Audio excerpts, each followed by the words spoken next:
سفر میں سنتیں پڑھنا، سفر کے دوران سنتیں پڑھنا، اس پہ بہت لوگوں کے نیگیٹو کمنٹس آئے ہیں، حدیثیں لکھ کے بھیجی لوگوں نے، اور یہ شو کیا کہ جیسے ہمیں تو حدیث کا کچھ پتہ ہی نہیں ہے.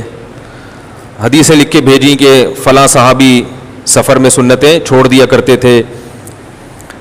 تو پورا بیان غور سے سنا کریں کسی کا، اس کے بعد اس پہ طنز کیا کریں، تبصرہ کیا کریں.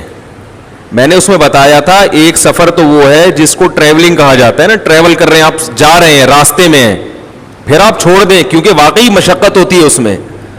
وہ جتنی حدیثیں یا صحابہ کے آثار پیش کیے ہیں وہ اس سفر کے بارے میں جس میں آپ ٹریولنگ کر رہے ہیں، اور ایک کہیں جا کے آپ ٹھہر چکے ہیں، رہائش ہے آپ کی، لیکن 15 دن سے کم ٹھہرنے کا ارادہ ہے.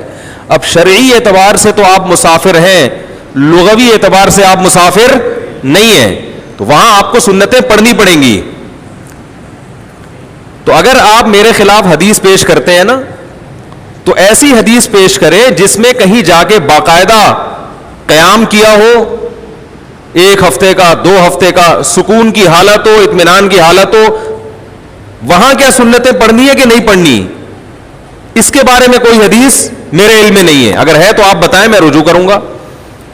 تو اعتراض کرنے والے جو ہے نا، اکثر یوٹیوب پہ جو کوئی بات کرتا ہوں فوراً اعتراضات، فوراً حدیثیں پیش کرنا شروع کر دیتے ہیں.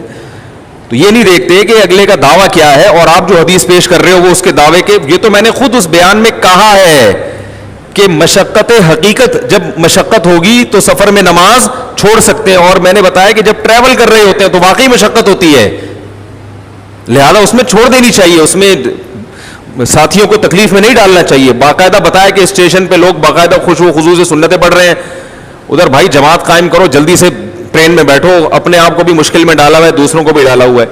تو یہ اکثر معترضین جو میں فروعی مسائل بیان کرتا ہوں اس پہ جو قرآن و سنت سے میرے خلاف دلائل دیتے ہیں، وہ میرے بیان میں ہی اس کا یا تو جواب ہوتا ہے یا وہ دلیل میرے دعوے کے میں نے وہ دعویٰ کیا ہی نہیں ہوتا، اور وہ اس پہ لے کے جا رہے ہوتے ہیں. ایک مسئلہ تو یہ وضاحت کرنی تھی.